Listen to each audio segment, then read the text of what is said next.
Hello ನಮಸ್ಕಾರ ವೀಕ್ಷಕರೇ.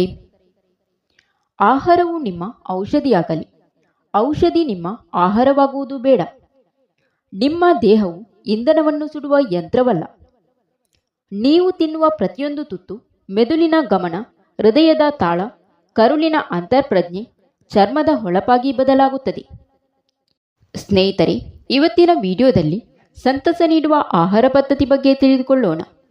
ಅದಕ್ಕಿಂತ ಮುಂಚೆ ಹೊಸಬ್ರು ಯಾರಾದರೂ ನಮ್ಮ ಚಾನಲ್ನ ಭೇಟಿಯಾಗಿದ್ದರೆ ಈಗಲೇ ಸಬ್ಸ್ಕ್ರೈಬ್ ಮಾಡಿಕೊಂಡು ವಿಡಿಯೋಗೆ ಒಂದು ಲೈಕ್ ನೀಡಿ. ಪ್ರತಿ ಊಟ ನಿಮ್ಮ ಮೆದುಳು, ಕರುಳು ಹಾಗೂ ಪ್ರತಿ ಕಣಕ್ಕೂ ಸಂದೇಶವನ್ನು ರವಾನಿಸುತ್ತದೆ.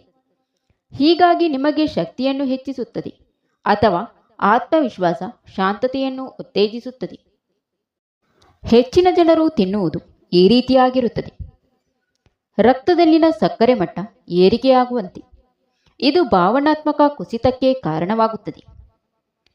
ಕರುಳಿನ ಒಳಪದರ ಉರಿಯುವಂತೆ. ಇದು ಆತಂಕಕ್ಕೆ ಕಾರಣವಾಗುತ್ತದೆ. ಇಡೀ ದೇಹವನ್ನು ಜಂಕ್ ಆಹಾರದಿಂದ ತುಂಬಿಸುವುದು. ಇದು ದೀರ್ಘಕಾಲದ ಉರಿಯೂತಕ್ಕೆ ಕಾರಣವಾಗುತ್ತದೆ. ನಿಮ್ಮ ಕರುಳು ದೇಹದ ಎರಡನೆಯ ಮೆದುಳು ಎಂದು ಗುರುತಿಸಲ್ಪಡುತ್ತದೆ, ಯಾಕೆಂದರೆ ಅದು ನಿಮಗೆ ಉತ್ತಮ ಭಾವನೆಯನ್ನು ನೀಡುವ ಸೆರಟೋನಿನ್ ಎಂಬ ರಾಸಾಯನಿಕವನ್ನು ಉತ್ಪಾದಿಸುತ್ತದೆ. ನಮ್ಮ ದೇಹಕ್ಕೆ ಉಪಯುಕ್ತವಾದ ಬ್ಯಾಕ್ಟೀರಿಯಾಗಳು ಅಸಮತೋಲನವಾಗಿರುವುದರಿಂದ ಆತಂಕವನ್ನು ಕುಗ್ಗಿಸಿ ನಿದ್ದೆಯನ್ನು ಉತ್ತೇಜಿಸುವುದರ ಮೂಲಕ ನಮ್ಮ ದೇಹವನ್ನು ಸಮತೋಲನವಾಗಿರಿಸುತ್ತದೆ. ನಮ್ಮ ಊಟದಲ್ಲಿ ಸಕ್ಕರೆಯ ಅಂಶ, ಜಂಕ್ ಫುಡ್ ಮತ್ತು ಇನ್ನಿತರ ರಾಸಾಯನಿಕಗಳು ಉರಿಯೂತಕ್ಕೆ ಕಾರಣವಾಗುತ್ತದೆ.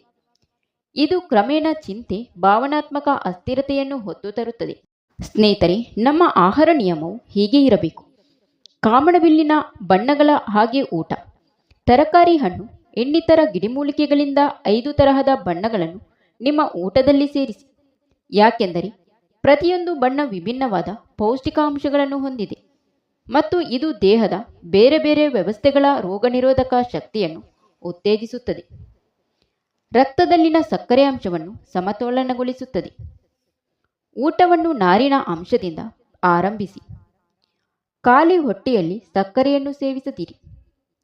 ಕಾರ್ಬೋಹೈಡ್ರೇಟ್, ಪ್ರೋಟೀನ್ ಮತ್ತು ಕೊಬ್ಬಿನ ಅಂಶದ ಆಹಾರವನ್ನು ಸಮತೋಲನವಾಗಿ ಸೇವಿಸುವುದರಿಂದ ಭಾವನಾತ್ಮಕವಾಗಿ ಸ್ಥಿರವಾಗಿರಬಹುದು. ಸಾವನ್ನು ತಪ್ಪಿಸುವ ಬದಲು ನಿಮ್ಮ ಜೀವನಕ್ಕೆ ಇನ್ನಷ್ಟು ದಿನಗಳನ್ನು ಸೇರಿಸಿ. ಅತಿಯಾದ ಸಕ್ಕರೆ ಅಂಶ, ಜಂಕ್ ಫುಡ್ಗಳನ್ನು ತೆಗೆದುಹಾಕುವುದರ ಮೇಲೆ ಗಮನಹರಿಸುವ ಬದಲು ಏನನ್ನು ಊಟದಲ್ಲಿ ಸೇರಿಸಬೇಕೆಂಬ ವಿಚಾರ ಮಾಡಿ. ಉದಾಹರಣೆಗೆ, ಕಿಣ್ವದ ಅಂಶವಿರುವ ಆಹಾರ: ಮೊಸರು, ಇಡ್ಲಿ, ದೋಸೆ, ಗಂಜಿ. ಉತ್ತಮ ಕೊಬ್ಬುಗಳು: ತುಪ್ಪ, ತೆಂಗಿನಕಾಯಿ, ಆಲಿವ್ ಎಣ್ಣೆ. ತಾಜಾ ಗಿಡಮೂಲಿಕೆಗಳು: ತುಳಸಿ, ಪುದೀನ, ಕೊತ್ತಂಬರಿ. ದೇಹದಲ್ಲಿ ನೀರಿನ ಅಂಶ ಹೆಚ್ಚಾಗಿರಲಿ. ನಿಮ್ಮ ದಿನವನ್ನು ಬಿಸಿನೀರಿನೊಂದಿಗೆ ಆರಂಭಿಸಿ. ಬಿಸಿನೀರಿನೊಂದಿಗೆ ನಿಂಬೆಹಣ್ಣು ಅಥವಾ ಜೀರಿಗೆಯನ್ನು ಸೇರಿಸಿ. ನಿಮ್ಮ ಜೀರ್ಣಶಕ್ತಿಯನ್ನು ಉತ್ತಮಗೊಳಿಸಲು ಶುಂಠಿ, ತುಳಸಿ ಚಹಾವನ್ನು ಸೇವಿಸಿ. ಊಟದ ಜೊತೆಗೆ ತಂಪಾದ ಪಾನೀಯವನ್ನು ಸೇವಿಸಬೇಡಿ. ಇದರಿಂದ ದೇಹದಲ್ಲಿನ ಜೀರ್ಣಶಕ್ತಿ ದುರ್ಬಲಗೊಳ್ಳುತ್ತದೆ. ಪ್ರಶಾಂತವಾಗಿ ವಾಸ್ತವವನ್ನು ಅನುಭವಿಸುತ್ತಾ ಊಟವನ್ನು ಮಾಡಿ.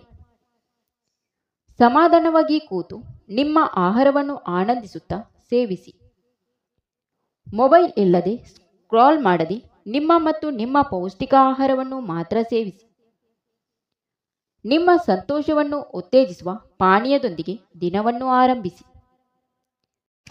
ಬಿಸಿ ನೀರು, 1 ಚಮಚ ತುಪ್ಪ ಅಥವಾ ತೆಂಗಿನ ಎಣ್ಣೆ, 1 ಚಿಟಿಕೆಯ ಅರಶಿನ ಮತ್ತು ಕರಿಮೆಣಸು, ತುರಿದ ಶುಂಠಿ ಮತ್ತು ನಿಂಬೆ. ಇದು ಜೀರ್ಣಕ್ರಿಯೆಯನ್ನು ಉತ್ತಮಗೊಳಿಸುತ್ತದೆ, ಕರುಳು ಆರೋಗ್ಯವಾಗಿರುತ್ತದೆ, ಉರಿಯೂತವನ್ನು ಕಡಿಮೆ ಮಾಡುತ್ತದೆ.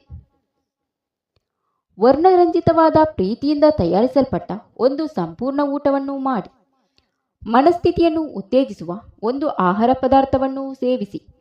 ಅರಶಿನ, ತುಪ್ಪ, ತೆಂಗಿನಕಾಯಿ, ಸೊಪ್ಪು ಈ ಆಹಾರವನ್ನು ಹೆಚ್ಚಾಗಿ ಸೇವಿಸಿ. ಊಟ ಮಾಡುವ ಮೊದಲು ಹೀಗೆ ಹೇಳಿ: ಈ ಆಹಾರವು ನನ್ನ ದೇಹವನ್ನು ಗುಣಪಡಿಸುತ್ತದೆ ಮತ್ತು ನನ್ನ ಚೈತನ್ಯವನ್ನು ಉನ್ನತೀಕರಿಸುತ್ತದೆ. ನಾವು ತಿನ್ನುವ ಆಹಾರವು ಒಂದು ಉಡುಗೊರೆ ಎಂದು ಭಾವಿಸುತ್ತೇವೆ.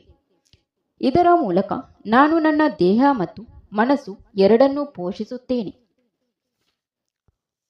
Thank you for watching. ಸ್ನೇಹಿತರೆ, ಇಂತಹ ಯೂಸ್ಫುಲ್ ಇನ್ಫಾರ್ಮೇಷನ್ಗಾಗಿ ನಮ್ಮ ಚಾನಲ್ನ ಸಬ್ಸ್ಕ್ರೈಬ್ ಮಾಡಿಕೊಂಡು ವಿಡಿಯೋಗೆ ಒಂದು ಲೈಕ್ ನೀಡಿ, ವಿಡಿಯೋನ ನಿಮ್ಮ ಫ್ರೆಂಡ್ಸಿಗೆ ಶೇರ್ ಮಾಡಿ.